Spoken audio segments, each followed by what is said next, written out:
poder de las palabras, placer, cultura y saber. Pretende llevar a los lectores a una más profunda comprensión del texto, es decir, más amplia en el sentido filosófico o ontológico del término. Pero no, esta no es la pretensión de nuestra colección. Por supuesto que la primera intención es la de que se lea, que el lector entre al mundo de la literatura con el afán de conocer, de disfrutar la lectura, de saber más. Si tan solo esto se consigue, va muy bien. Sin embargo, nuestro principal deseo es lograr que el lector dé un giro hacia otras rutas y entre a degustar la magia de las palabras, a sentir la emoción que vibra en cada página, a entrar de lleno en la narración sin poner distancia entre él y la historia. En una palabra, hacer uno más de los personajes del relato. Lecturas que le enseñen a soñar su realidad y desde ahí volver a reinventarla en sus propios términos. Buen viaje.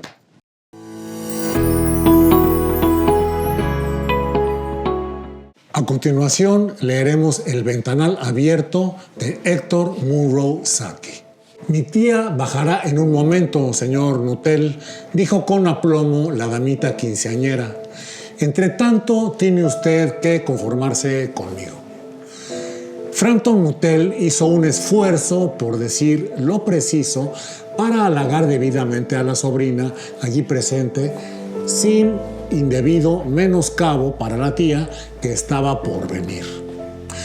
Para sus adentros dudaba más que nunca acerca de si estas visitas formales a una serie de personas totalmente desconocidas contribuiría en algo a la cura de nervios a la que supuestamente se estaba sometiendo.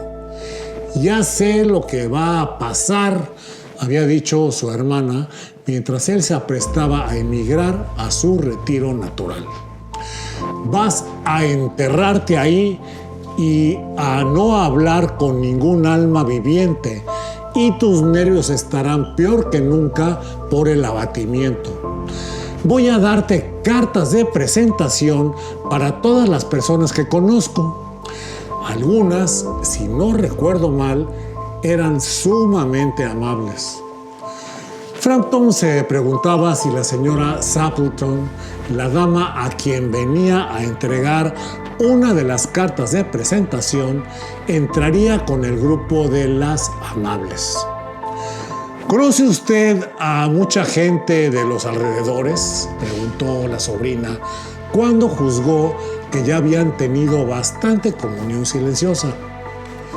Ni un alma, dijo Frampton.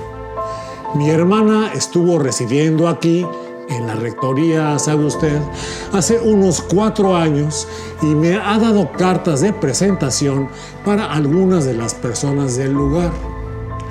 El tono de esta última afirmación fue claramente de pesar. Entonces, ¿no sabe usted prácticamente nada de mi tía?, prosiguió la parsimoniosa damisela. Solo su nombre y dirección, admitió el visitante. Se preguntaba cuál sería el estado de la señora Stapleton, el matrimonio o la viudez. Había en la habitación algo indefinido que parecía sugerir una presencia masculina. Su gran tragedia ocurrió hace justo 3 años, dijo la muchacha. Eso sería después de la estadía de su hermana. ¿Su tragedia?, preguntó Frampton. De alguna manera, las tragedias parecían fuera de lugar en aquel apacible rincón campestre. Usted se preguntará por qué mantenemos ese ventanal abierto de par en par en una tarde de octubre, dijo la sobrina señalando una gran puerta vidriera que abría hacia un prado. Está bastante templado para esta época del año, dijo Frampton, pero ¿tiene el ventanal que ver algo con la tragedia? Por ese ventanal, hace exactamente 3 años, salieron a su cacería diaria su esposo y sus 2 jóvenes hermanos. No regresaron nunca. Cuando cruzaban el páramo en dirección a su apostadero de caza favorito, fueron engullidos por una traicionera porción de ciénaga. Aquel verano fue tan tremendamente húmedo, ¿recuerda? Y sitios que habían sido seguros en otros años cedían de pronto sin aviso. Nunca se recuperaron sus cuerpos. Eso fue lo más terrible de todo. Aquí la voz de la muchacha perdió su tono de serenidad y se hizo temblorosamente humana. La pobre tía siempre piensa que algún día volverán. Ellos y el perrito de aguas marrón que se perdió con ellos y que entrarán por ese ventanal como solían hacerlo. Es por eso que el ventanal se mantiene abierto todas las tardes hasta que oscurece. Pobre tía querida, me ha contado a menudo cómo salieron su esposo con el impermeable blanco al brazo y Ronnie, su hermano menor, cantando: «Bertie, ¿por qué brincas?», como siempre hacía para embromarla, porque ella decía que le irritaba. ¿Sabe?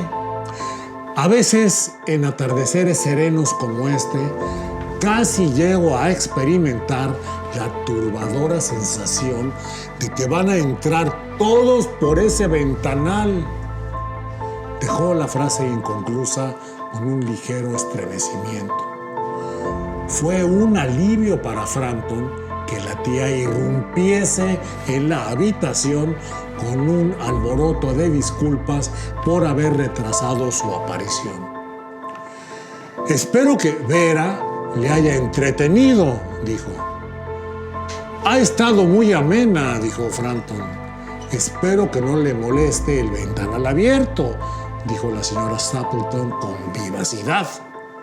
«Mi esposo y mis hermanos regresarán directamente de su cacería y siempre entran en casa de ese modo. Han salido a cazar al acecho en las marismas, así que van a hacer un buen estropicio con mis pobres alfombras. Típico de ustedes los hombres, ¿no es así?». Siguió parloteando alegremente acerca de la caza y la escasez de las aves y de las perspectivas en cuanto a los patos en el invierno. Para Frampton todo aquello resultaba horrible.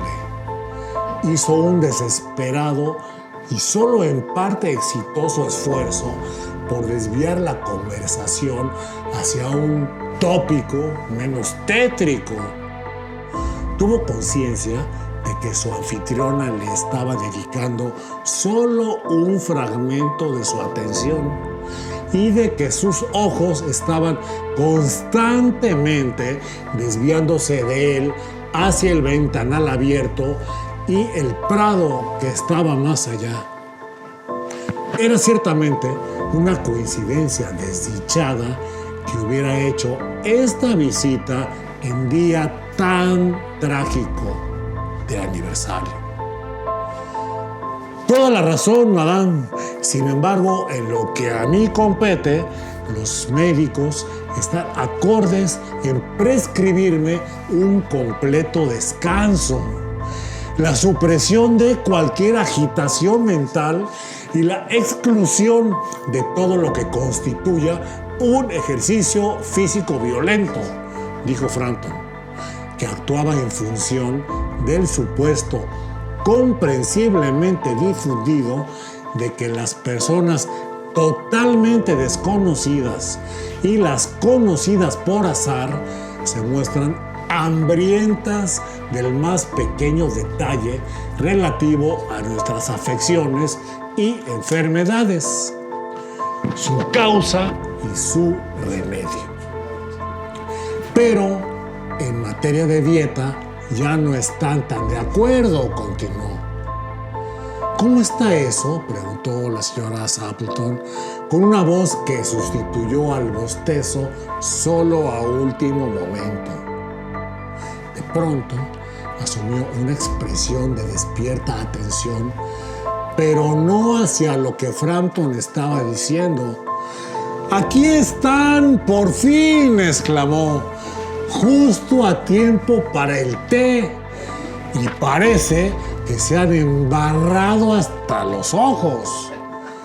Frampton sintió un ligero escalofrío y se volvió hacia la sobrina con una mirada que pretendía transmitir una comprensión compasiva. La muchacha miraba absorta hacia el ventanal abierto con el horror pintado en los ojos.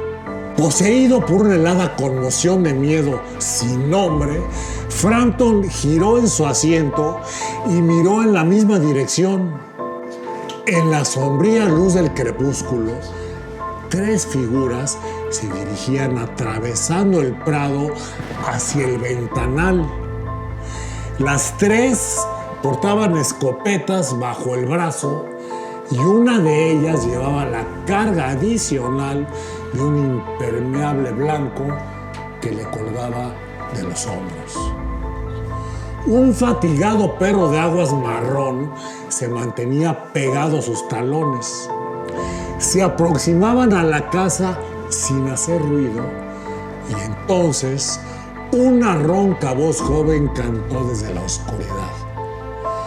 «¿Por qué brincas, Bertie?», digo yo. Frampton echó mano desatinadamente a su bastón y su sombrero. La puerta principal, el sendero de grava y la puerta del jardín no fueron sino etapas difusamente advertidas en su precipitada huida. Un ciclista que venía por el camino hubo de lanzarse sobre la cerca para evitar una colisión inminente. «Aquí estamos, querida», dijo el portador del impermeable blanco entrando a través del ventanal. «Bastante embarrados, pero ya está casi todo seco». «¿Quién era ese que salió de golpe cuando aparecimos?» «Un individuo de lo más extraordinario, un tal señor Nuttall», dijo la señora Stapleton. «No supo hablar más que de sus enfermedades y se fue precipitadamente sin una palabra de despedida o una disculpa cuando ustedes llegaron. Se creería que hubiera visto un fantasma». «Supongo que fue el perro», dijo calmosamente la sobrina. «Me contó que sentía horror por los perros. Una vez fue acosado por una jauría hasta un cementerio en algún lugar de las orillas del Ganges y tuvo que pasar la noche en una tumba recién cavada con los animales gruñendo, mostrando los colmillos y echando espuma sobre él. Como para aterrorizar a cualquiera, ¿verdad?». La fabulación improvisada era su especialidad. Fin.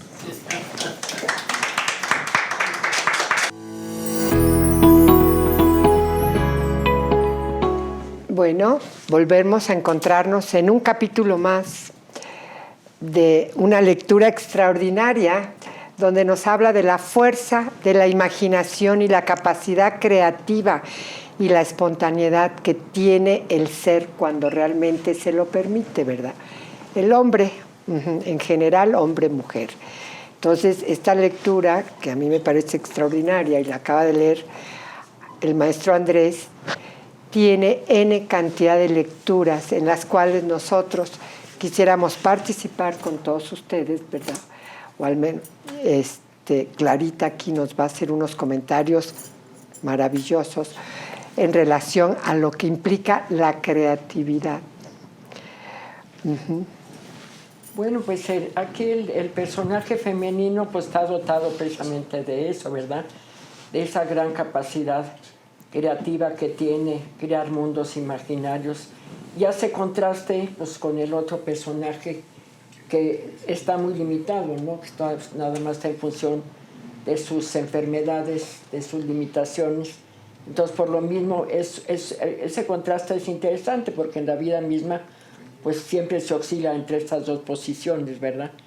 Para saber analizarlas y ver nosotros en lo personal en cuál encajamos o qué aspecto debemos superar.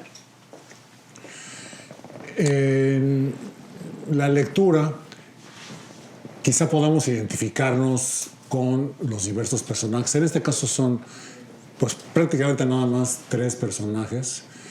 El del señor Nuttall, que aunque lo vemos en una posición un tanto irrelevante, quizá no protagónica, aunque es uno de los personajes que aparecen, él llega a una reunión y asume los lugares comunes de platicar de, hasta cierto punto, banalidades, como cuando nos encontramos con alguien en el elevador y decimos el clima, y si llovió y hace calor o no. Este personaje habla de sus enfermedades como tantas personas. Quizá también nosotros hablemos de ese tipo de cosas, de cómo seguimos en lugar de cómo estamos, tratar de tomar un cierto protagonismo para pasar el rato. Y por otro lado, surge un personaje fresco, vivaracho, que rompe con una cierta paz o con una cierta parsimonia de la presentación del señor Nuttall que tiene cita con la tía. Y este personaje, una niña, nos deja ver muy claramente que a la imaginación, a esa edad, solo hay que ponerle palabras y atreverse a crear un mundo nuevo, sorprendente, para quien pueda escuchar sus historias.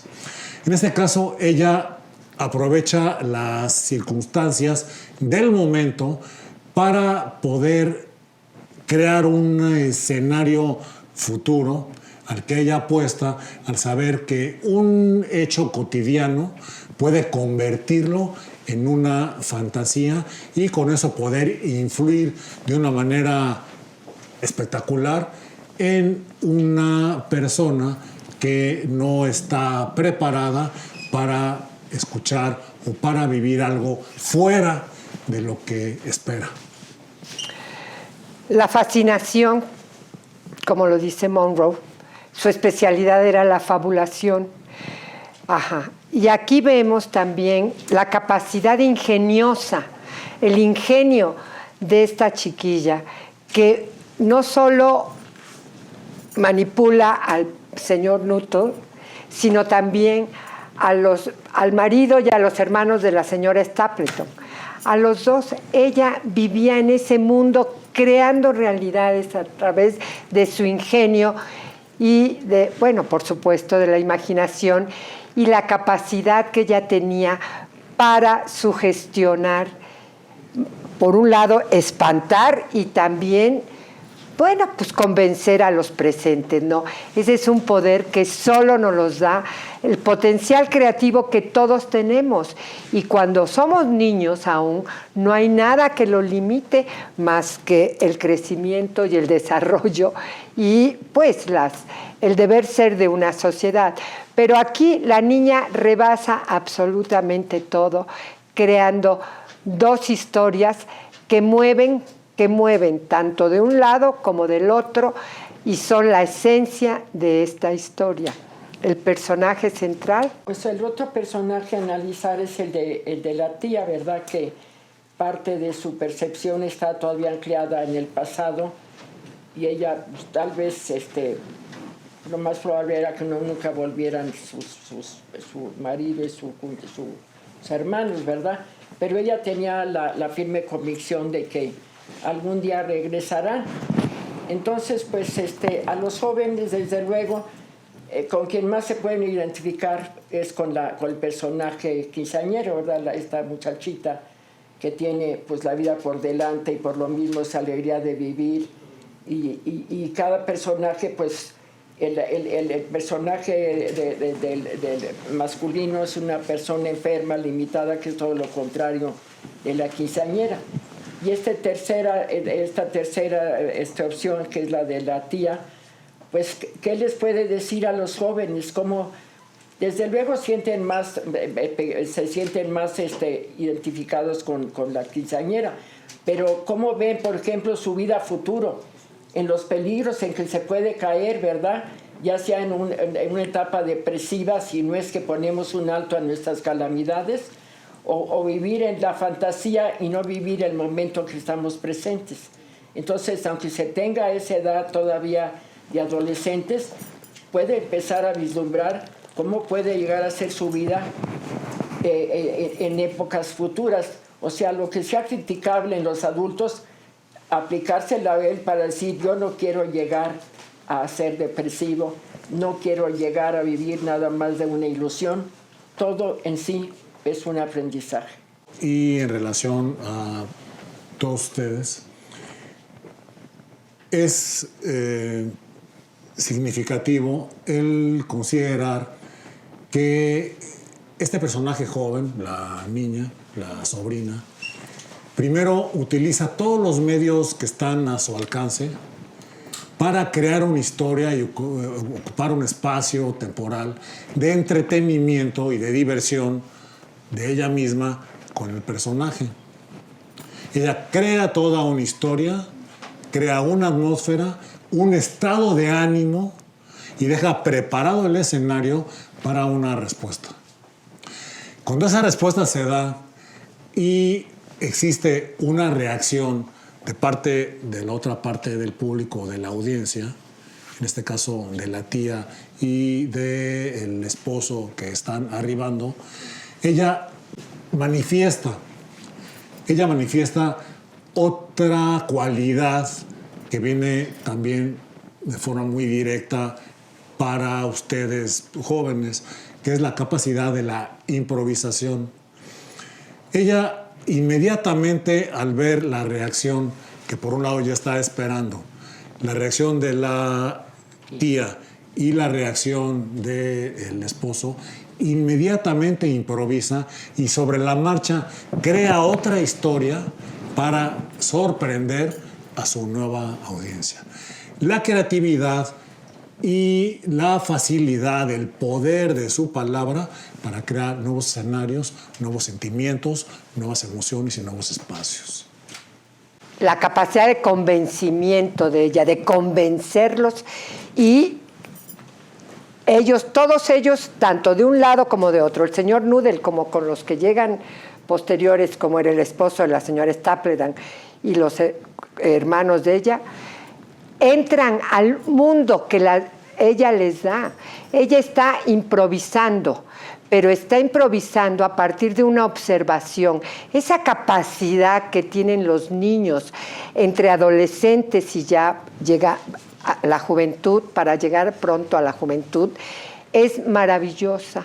Maravillosa cuando saben observar, cuando se detienen a observar tanto una realidad como la otra, y a partir de ahí crean mundos, crean su mundo, y el poder que tiene de convencer tanto a unos como a los otros es esa capacidad, ese ingenio, esa capacidad de ingenio que tienen los jóvenes. Y puedo permitirme decir que la gran mayoría de los jóvenes, y que muchos de ellos ahorita la tienen dormida. Por eso lo que Héctor Munro nos está diciendo es: despierten ese maravilloso ingenio, esa capacidad de convencimiento, de juego, esa capacidad lúdica que les da la vida, para poder seguir viviendo y crecer y hacer de este un mundo mejor. Un mundo mejor. Hasta la próxima. Con mucho gusto estar con ustedes. Sé que nos volveremos a encontrar. Hasta luego. Adiós.